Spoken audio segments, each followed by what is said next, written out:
Prem Kumar, 1968, your batch. Maharashtra, you're from Kerala, I know. Just one question. You had mentioned about statecraft and conflict of values. This is a bit of a nuts and bolts problem, because some of the press had mentioned that post-UFA, in order to counter the Pakistani backlash, you happened to speak to the ambassador, Abdul Basit, thrice,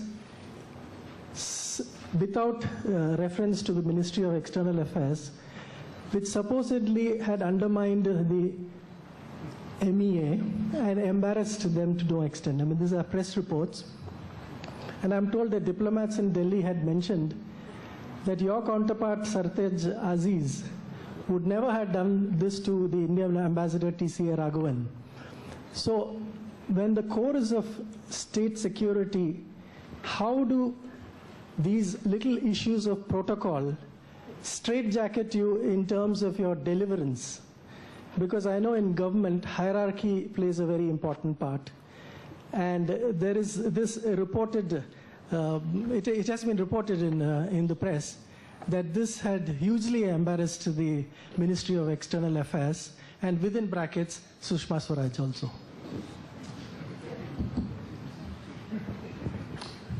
Firstly, the facts are not right, and I'm not going to correct the facts. Secondly, this has got nothing to do with the conflict of values. It has got something to do what you consider as urgent. When at UFA it was agreed that there will be no border firing, and the Pakistanis started firing, it was absolutely necessary to tell them without any loss of time that you stop it, otherwise we will retaliate. And we will retaliate with effect. This message was concurrently given to our High Commissioner in Islamabad and to the High Commissioner of Pakistan here at 7:05 in the morning. It was the time of Ramzan. The Rozas were there, and we thought that they will do. Now, whatever they happen, thereafter I'm not going into that. So when there is an immediacy, you do not go into this thing of who should be talking to whom. If it's a police commissioner sitting here, and if you find that there is somebody whose life has to be saved, it may be a job of a constable, but he will do and jump there himself. So it's no question of any embarrassment to anyone, number one. And I don't think that, I do not know which paper it was, but that there was no embarrassment, and Mrs. Sushma Swaraj in any case was not there at that time.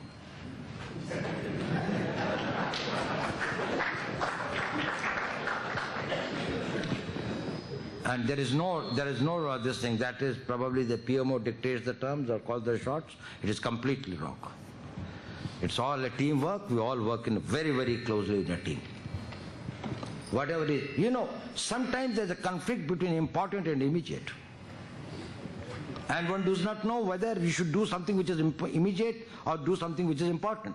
But when there's a convergence of importance and immediate together, thereafter also you go through a bureaucratic procedure, then I think that is, well, you don't deserve to be in a place where you are. Because there is no dilemma there.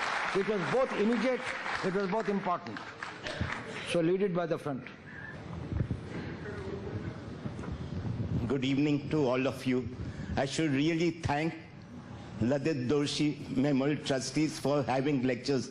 Every year we are getting lectures, better and better speakers, and the size of the audience speaks for it.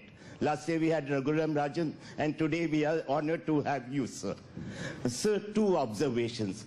Mahatma Gandhi never believed in security. He said, a tooth for a tooth and nail for nail will make the world go blind. So, but in today's scenario, when Pakistan is not is engineering this 2611, and in spite of our efforts, they are not bringing the mastermind to book. What more can we do? How more talks will help us in seeing that the Pakistan comes and innocent lives at the borders are not lost? So second thing, today all the channels carry that they have Sten guns and we have rifles. So our police, infantry, army should also be provided rifles. And sir, another thing, the hanging of Yaqub Memon really sent a positive signal that anybody who plays with the state's life and will be punished. Sir, but do you really feel that are we really safe in all respect, or we are still at the mercy of this criminal terrorists? Thank you. Now, I'm no one to challenge the great doctrine of the father of the nation about the tooth for tooth and retribution, whether it is the best policy. But the point is that you can do sufficient to see that the enemy does not try to see that it is a viable position for him to make an attempt on your tooth or on your eye or on yourself. Deterrence. That is a nation which has got the strength and a credibility that it can use its strength should it be necessary. That is not necessarily that you are working for in retribution. If you do go for physical fitness and you say that, well, you are going to run, jog for 1 hour every day and do the physical exercise for 2 hours, and then nobody tries in your mohalla to this thing like that, you are not doing any retribution, you are only keeping yourself fit. Now the point is this: if you make yourself a provocation for assault, for a damage by somebody else, you are also partly responsible for it. Your weakness is a provocation. And if your weakness includes your unjustified tolerance, that is, you are not able to exercise power that you possess because you don't have the will to exercise the power, that is as good as not having it. Because power is not as good as you have it, but as much as you can exercise it. It is just like money. I can have 50,000 rupees in my pocket and die of starvation if I decide not to spend it. So India has a mindset where it punches below its weight. We have to punch not above our weight, we have to punch not below our weight, we have to increase our weight and punch proportionately.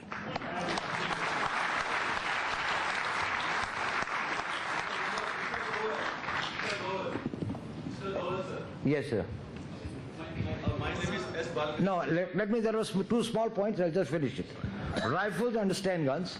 I don't want to get into the debate. Rifles are no way inferior to the guns. But yes, the point you have made that, well, the police forces should... Rifles, stand guns have got a smaller range. Rifles can be one of the sniper rifles. They can, but there were different types of uses. And AK-47s or stand guns were distinct because they had an automatic fire where you can have a burst fire. But burst fire also means that if you fire in a position of automatic firing, you fire only for 5 seconds. The barrel is over. In a rifle, the same amount of bullets, ammunition that you are carrying, you can engage a man for a much longer time. So there has got to be a combination. Rifles are also important. I don't know, I'm not telling that 410 muskets or something like that, but rifles are important. Stand guns are important, carbines are important, AK-47 are important, but requisite weapons and hardware must be given to our police and armed forces. I totally agree with that. Sir. Yes, sorry, there was another question. So my name is S. Balakrishnan. I'm a former Chief of Bureau of the Times of India. But more than that, I'm here in my capacity as a huge fan of yours, sir. So my question to you is, we are a nation of 100 crore plus population, a huge standing army, navy, air force, a huge security establishment. Still, we are not able to handle a threat posed by the son of a former petty constable of Mumbai police. His name is Mr. Dawood Ibrahim. Every day we are talking of Dawood being brought here, extradited and whatnot kind of thing. But this gentleman sitting in Pakistan continues to pose a serious threat. He still has got his huge assets in Mumbai. He has got his links with the real estate lobby in Mumbai. And what happened after the funeral of Mr. Yaqub Memon. 15,000 people there, and every other day there are threats being issued that India will have to face the consequences.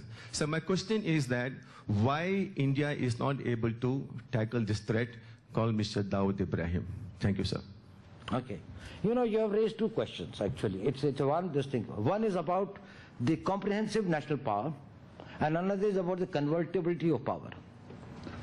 Now, if you see, the Einstein's main contribution to science was that he was able to say that, well, one type of a power can be converted into another type of power.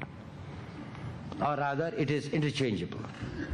That E is equal to MC square, and that, you know, at the end of it, the entire, this thing comes from the same source.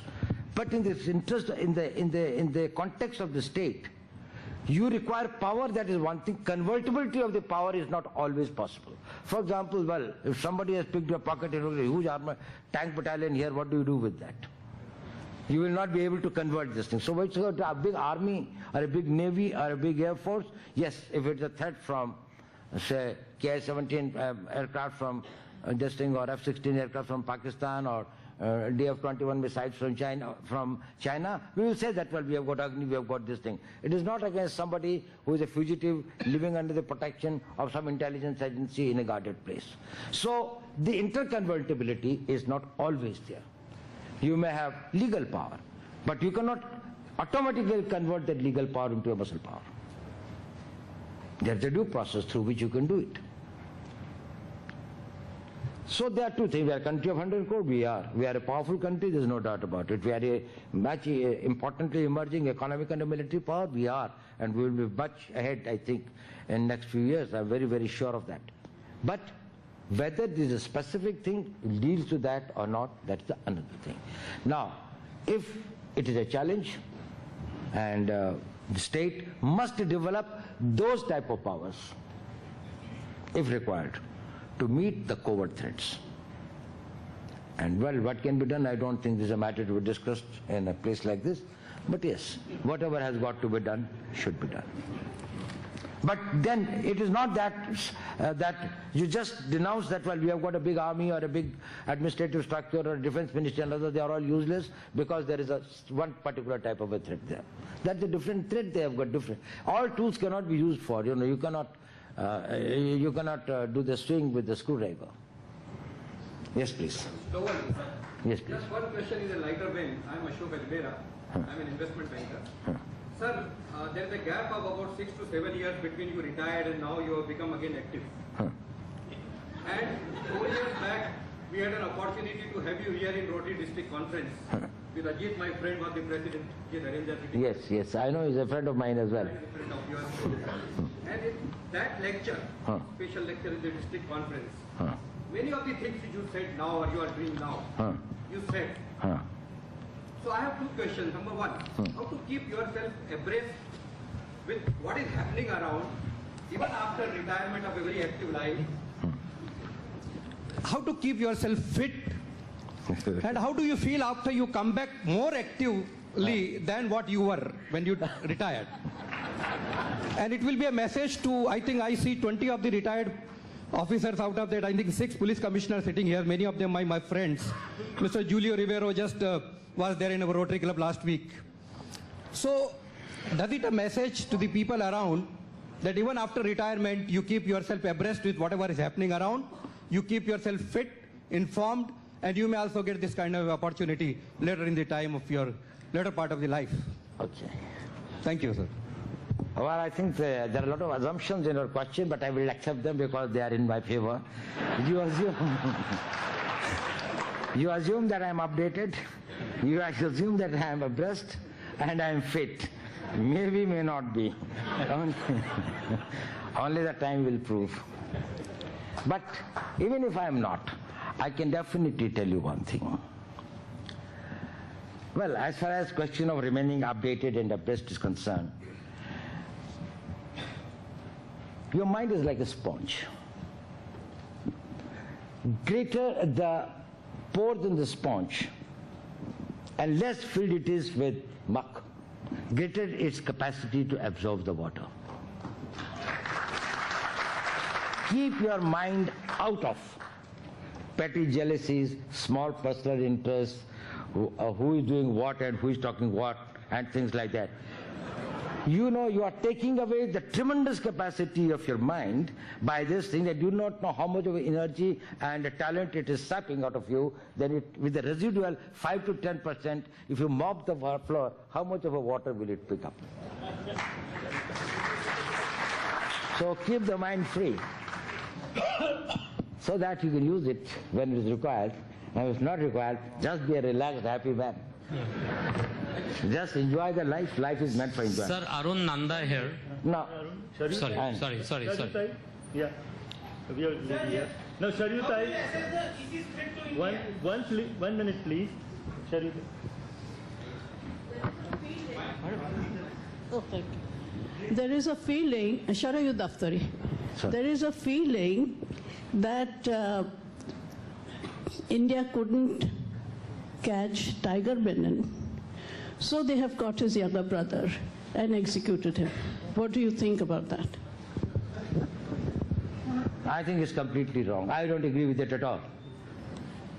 That the fact that India should take Tiger Benin to the logical, judicial, whatever is the consequence of that, that is right.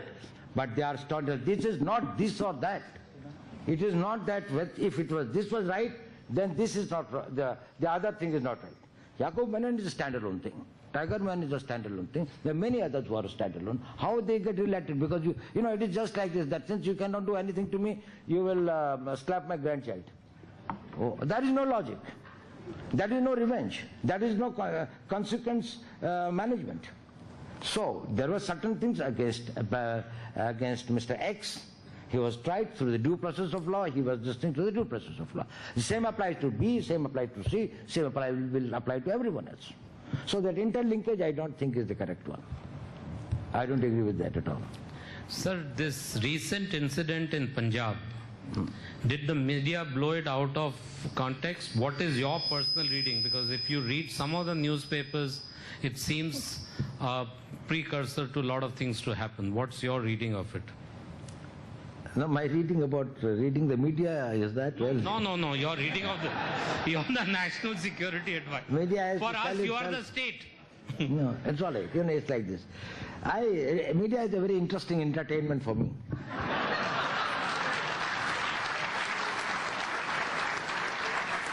So it's a good thing in the morning that it wakes you up and things like that. Not about what they are writing is right, but then how wrongly the right can be projected and how much the people can remain disinformed. But that is beside the point. Probably they also have got their own compulsions. And I do understand, after all, you know, everything has got a pecking order of priorities. You are writing a newspaper that can sell. You are having a TV program that gets the TRP. You get the advertisements, right? That is the thing. My job is that I've got my own pecking order of my priorities and my requirements. Why should I try to impose mine on the other? So, after all, they can well say that, okay, Mr. Doval, national security is your subject, your problem, you do that. Let us do the journalism, that's fine. Good enough. My only point is this, that at some point, national interest is supreme for all of us, because if we will sink together, either we will sail together or we will sink together. The day we sink, all this freedom of press or the freedom of the individuals or this thing, that will also sink with that. So that it can remain afloat, the country has got to remain secure and strong. So do not do anything that will create schism between the ranks of the people, create cynicism amongst the masses, give them a sense of defeat and a sense of helplessness. Make a strong nation, and the nations are as strong as the national will is, and the national will is what the people think. Let us keep our communities together. Let us keep our people in a healthy state of mental and educated and intellectual state of mind. And that cynicism sometimes that is created, that you start losing respect and faith and confidence in all institutions. That is very bad for a nation. If you are working in a group, in a company, in an organization, in a school, in a university, and everybody thinks that everybody else is incompetent or corrupt or mixed up, that would be something disastrous for you. Let us have faith on every Indian. That every Indian is giving his best.